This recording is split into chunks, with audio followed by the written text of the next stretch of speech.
Ciao. That's sponsored by Remote HQ. Collaborate like you're in the same room. Go to remotehq.co/minutes for a free trial. And when you're ready to launch, use the code MINUTES for 3 months free. That's Remote HQ. Everywhere because they're useful. They're doing things. Chips are everywhere because they give machines the ability to perform repetitive mechanical tasks perfectly. Maybe not. I was going to say, because I spent earlier today, Mike Rose is with us, everybody. Mike Rose, he of the After Show, formerly of the unofficial Apple weblog. There's nothing personal. It's just there's no more unofficial Apple weblog. Although I guess really technically, they're all unofficial Apple weblogs, aren't they? Does Apple have an official blog or weblog? I don't think so. Not really. That'd be great. That would be amazing. So I came across recently Look, here's the problem. To tell this story, I have to admit something about myself, but I'm okay doing that. My favorite one. What? Go ahead. Go ahead. I was just going to say it's been a big week for Podcast Revelations because my co-host on the aforementioned After Show, last week was the week that she picked to tell me that I've been pronouncing her name wrong for 11 years. Awesome. Okay, because I don't like to say her last name for exactly that reason. It is challenging. So it's, as she describes it, it's formerly French, and it is not Guimont or Guimont as the French would have it, but it is Gamont. So the UI is the UI is silent. It's a silent UI. So Gamont, as though there were an apostrophe between the G and the M. I understand. Really quickly, here's a design joke for you. Really, the UI should just get out of the way anyway, shouldn't it? It should have affordances that tell you how to pronounce it, and the UI should not be in your way. I think so. So to tell this story, see, we don't even have to tell that story anymore because we went on to a whole other thing. So never mind. No, tell it. I want to hear it. All right. My favorite go-go was Gina Schacht, the drummer. And something happened recently where I was like, wow, Gina Schacht. I used to have such a crush on her. And so I did the thing that everybody does. Like, oh, I wonder what they're like today. Right. So I went online to look up stuff about Gina Schacht. And do you know what I found? I found a circa 98 GeoCities site dedicated to Gina Schacht that's still up with like bad GIFs and bad background and like weirdly cropped photos of her. And it was obviously like some teenage fan or something. I'm going to guess a woman. I don't know for certain. But yeah, it's still out there somehow. Now, every time I go to the site, it says, my Flash player is out of date and I need to update now. I'm not kidding. That keeps happening because a friend of mine was like, oh, I wonder whatever happened. And I was like, oh, you have to see this site, but I'm going to screenshot it for you because I'm pretty sure it's trying to give me malware every time I go there. All of which is to say, there may be an official Apple weblog out there someplace. There's like still some guy working away in a basement, clacking away, getting it up there on the Netscape, making sure that the people at that theater that they announced the Apple Watch at can read it. I think if your website was optimized for Spider, that was the browser with the most metal name, honestly. Netscape Navigator, NCSA Mosaic, they were all sort of but Spider was just very metal. I did not even know that there was one of those. There was a browser. I'm pretty sure. I mean, given that this was all many, many years ago, I might be imagining it, but I'm pretty sure it was a browser named Spider. I love how that went. I'm pretty sure there was. Yeah, I think there was one called Viper. I don't know. I'm just making stuff up now too. Oh, remember Scorpion? What? There's one called Brave now. It's funny. It's like we could play the game of old-fashioned browser or minor character from the Warriors. Oh, okay. Wow. All right. Or Metal Band. We could do that too. Or Metal Band. That'd be fine. Metal Band. Striper, yeah. Metal Band, Spider, web browser. Netscape, prog rock band. Yes, it was spun off from Mannheim Steamroller. Oh. Netscape is my Mannheim Steamroller cover band. All right, listen, we've actually got to do, because we had a topic and we haven't come anywhere near any of them yet. But let's hit it. All right, so earlier this week, it was actually late last week, and I've told this story like 4 times now on this show this week, so I'll make it quick. When I woke up last Friday and saw that the Snoopy had taken over Apple TV Plus, or Apple's website, excuse me. When I saw that Snoopy had taken over Apple's website because Apple was making a new Peanuts series on Apple TV Plus, somewhere in my head I thought, well, in the 15 years that macOS 10 has been out here, we finally reached what we all knew was going to be the ultimate conclusion. This is, of course, where Apple was headed in 2006, making a Peanuts cartoon. And so it got me to thinking about, okay, what has Apple been doing over the past several years? What's wowed, what has surprised, what we'd like to see happen. And, of course, when I think about questions like that, I turn to people I know, people I like, people whose conversations I find interesting, and put those questions to them. And so I start with the first one, which you had. What has Apple done that has wowed you over the last 15 years? It was when I saw the question, I had to think about the timing, and 15 years works out almost exactly right for the Intel transition. For Marklar. And I know it's a long time ago, but it actually did truly, that was something where I truly could not quite believe what I was hearing. I was familiar with the rumors. I was familiar with the Skunkworks, or the rumored or plausible Skunkworks effort to bring macOS 10 to the Intel platform. And the fun backstory of this now is I now know two people who were intimately involved in that. I'm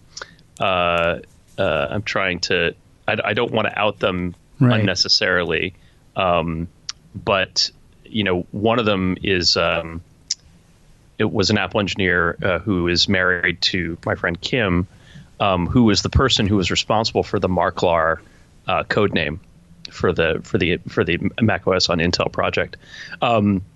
Anyway, neither here nor there. But the point of it was at that time, it was so shocking to me that Apple would actually do that. And it shouldn't have been, because this is a company that had already been through one processor transition from 68K to PowerPC. But it really felt terrifically weird at the time. And so I think that was something that wowed me, in that it did actually end up opening up a huge secondary market for the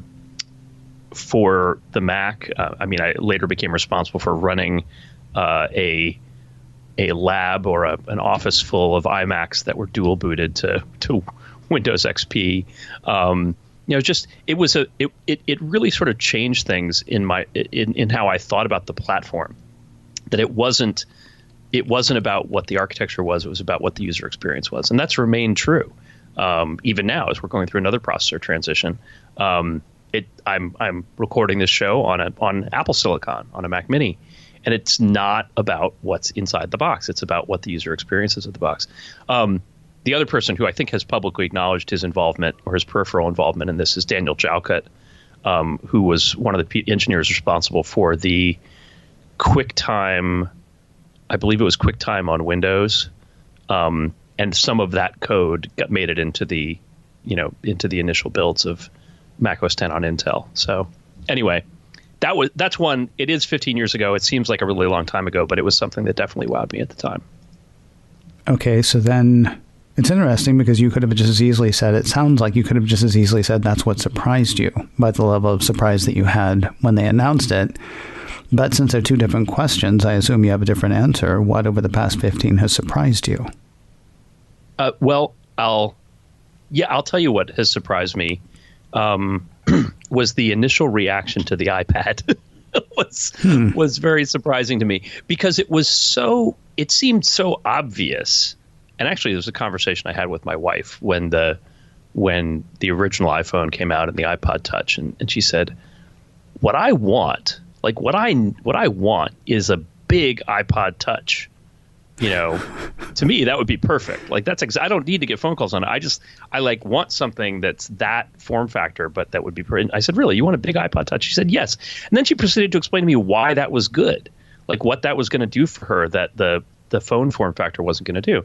It's like, oh, well, that makes perfect sense. So then when the iPad came out, and first of all, the reaction to the name was horrible, and then people are like, why would I want this? And it's like, I said, I feel like this is obvious. Like, this seems to be the obvious direction for this product and this platform, and why are people reacting to it like it's such a misstep? So that was surprising. I don't know if it's the most surprising thing. I'll tell you, the meta experience, the most surprising thing is that Apple won. Not Apple won the product, but that Apple was victorious. I think those of us who were around for the bad old days, for the Wired magazine, St. Stephen, Crown of Thorns, whatever cover it was, the Prey cover. Every one of us who was part of the Apple ecosystem, the Apple community, from the early 90s for 10 years in the wilderness, from the 90s into the 2000s to the introduction of the iPhone, or first the introduction of the iMac and the Microsoft investment and OS 10 and the iPhone, all of us felt like underdogs. We knew we were underdogs. We were thinking different. We were the rebels. We were very much outside the mainstream of personal computing and personal electronics. And to be now, for many years, in terms of that ecosystem being part of the most profitable company that the planet has ever seen, is weird. Like, that is legitimately surprising to me. And I don't think anybody who was part of that evolution has ever really fully lost the chip on their shoulder, and whether that's an Apple Silicon chip or a PowerPC chip or an Intel chip, but the chip on their shoulder about being a platform underdog. You never forget that experience. Now, when apps like Clubhouse come along and say, hey, well, for now, during our closed beta, we're iOS only. And Android users are like, well, why are we second rate? Why are we left out? It's like, yeah, you know what? Years, decades, we were in that wilderness. Like, it sucks, doesn't it? Doesn't feel good. Guess what? Get used to it. But that to me is so strange. And part of that too is, at least for me, trying to find the compassion for people who are emotionally and operationally attached to platforms in the minority or platforms in the periphery, and how they feel, understanding how they feel, having empathy for how they feel about, Mac OS, mostly iOS, taking all the oxygen out of the room.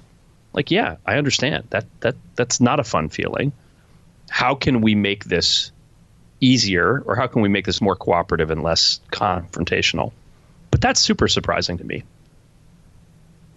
There's a whole bunch of stuff that you hit on there that I mean, first of all, on the one hand, I'm a little bit jealous because not even my dealing with Apple, but my dealing just with technology was hit or miss. Like, I did a desktop publishing thing when I was in high school because I knew a guy who had a Mac, and it just made it incredibly easy. And then I didn't have a computer of my own for, I don't know, probably until like 95, 96. No, I'm sorry. Wow. 97 was when I got my own computer. Anytime I was in a place where I could choose, do I want to use that computer over there, which is a Windows machine, or that computer over there, which is a Mac, I would go to the Mac without really knowing why. I did tech news at Tech TV Radio in the year 2000, and Apple, despite the fact that Steve Jobs, had just come back full time as CEO, he dropped the I at the beginning of 2000.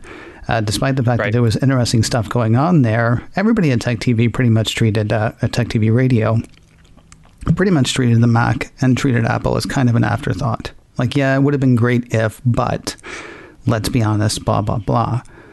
So when I actually came back hardcore into tech news and really focusing on Apple in 2005, that's when they announced the transition to Intel. And so I'm like... Like, now they announced the M1 thing, and I'm like, yeah, well, this is a thing that happens because it's a thing that happens. It's what happened when I came in on the whole thing. The thing that I find interesting about about what you're saying about the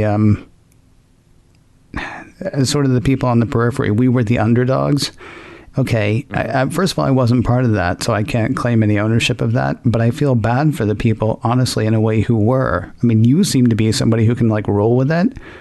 There are other people who it seems like, still want to think of, Apple as the underdogs, and they want to turn to Apple and say, hey, we were here for you when, Yeah. And Apple's turning back and saying, I'm sorry, and you are. You know what I mean? I mean, new iPhone, who dis? Yeah, exactly.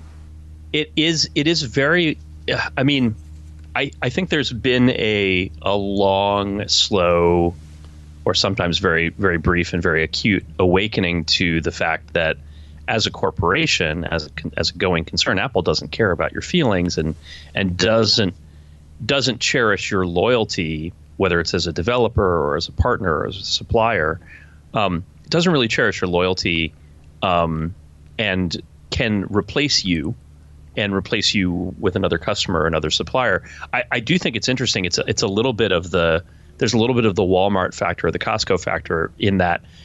At this point, Apple is such a 600-pound gorilla in terms of the supply chain that the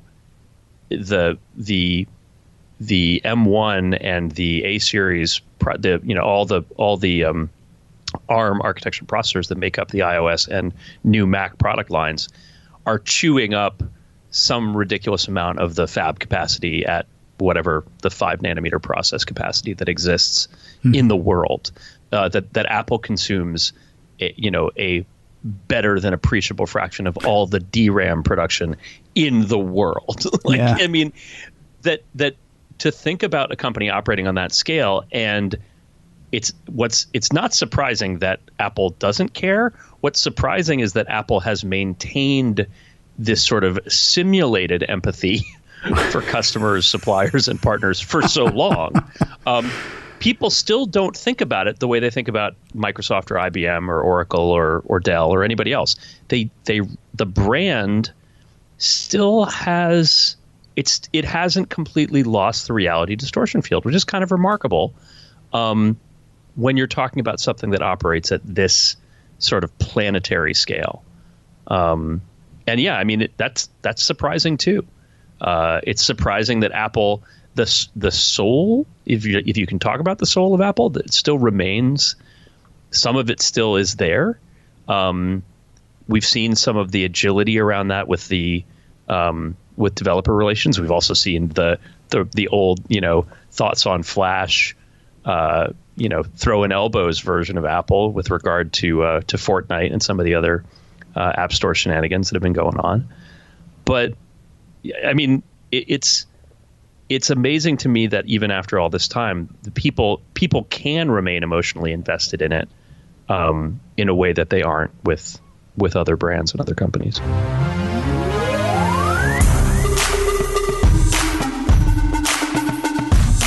Mike Rose and I go 15 years into the future in a moment, but first a word from Remote HQ, letting you collaborate as if you are in the same room. I had an interesting message from a listener the other day about Remote HQ. He and his team have internal collaboration tools set up, but they do a lot of work with outside parties. Rather than giving people access to those internal tools, he sees Remote HQ as a client-facing solution. He can draw for them on a whiteboard, share a web browser, and sure, give them access to other apps like Google Docs, Dropbox, Miro, whatever's appropriate. And it really couldn't be simpler. All you have to do is send them a link, and they're in. Think of it as meeting clients in a conference room rather than letting them look over your desk. Try it and see.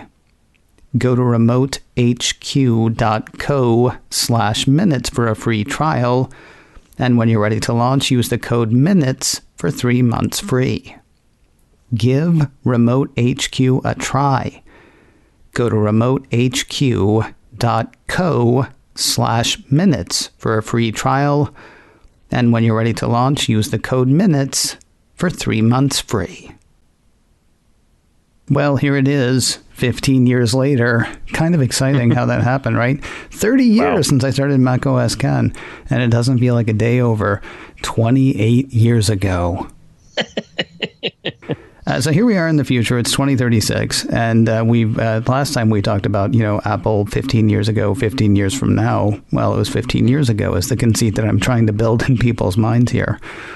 All right, it's whatever year it actually is, 2021, I guess. What do you want to see in 15 years from Apple? And this is not obviously this is where they're heading, because let's remember this whole thing started with, obviously in 2006 they were going to do the Snoopy show.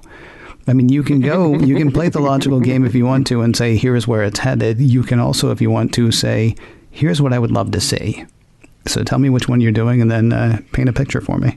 So what I'm imagining is actually, we're talking about 2035, 2036, 2036. Yep. 2036. So I am hopefully imagining Apple leading the pivot to full sustainability, closed cycle manufacturing, and in fact being the leading purveyor of energy storage, battery, and solar storage on the planet. That Apple, as a consumer brand, has taken the goodwill and the brand equity that it built over the previous 30, 40, 50 years, and has leveraged it to shove the consumer economy in the direction of sustainability, meaning that the iPhone, which of course is invisible, like you get it taped to your shoulder and or the back of your ear, and you don't notice it again until it's time to replace it. But that is a closed cycle manufacturing. Like there is no waste from that product. When you're done with the product, it re-enters the raw material stream in its entirety. Conveniently, something they're pretty much already doing now. So it's not that hard to predict that it will become a more and more central part of what the company does. But really, it's the energy, the natural resources, and the brand point of view that says, you should, even as we want you to buy our stuff, we still want you to walk lightly on the planet. My feeling is that is going to become more and more important, and it may not even take 15 years, but it's something that we're going to see them doing. And also because the company is going to be investing presumptively so heavily in electric transportation, that is going to mean that the center of gravity for the EV market is probably going to shift. We can expect a repeat of, computer guys aren't just like making a phone is complicated. Computer guys aren't just going to walk in here. They're not just going to walk in and know how to do this. Yeah, well, we're about to see history repeat itself in the next 10 years with car guys, and not just cars, light trucks, freight, autonomous transportation, where your Apple Car will jump on a multimodal train and then you get where you're going at 150 miles an hour as opposed to 80 miles an hour. We may see the interoperability and the ease of working with Apple products extend further and further into the meat space, where it has begun to make inroads over the past 15 years.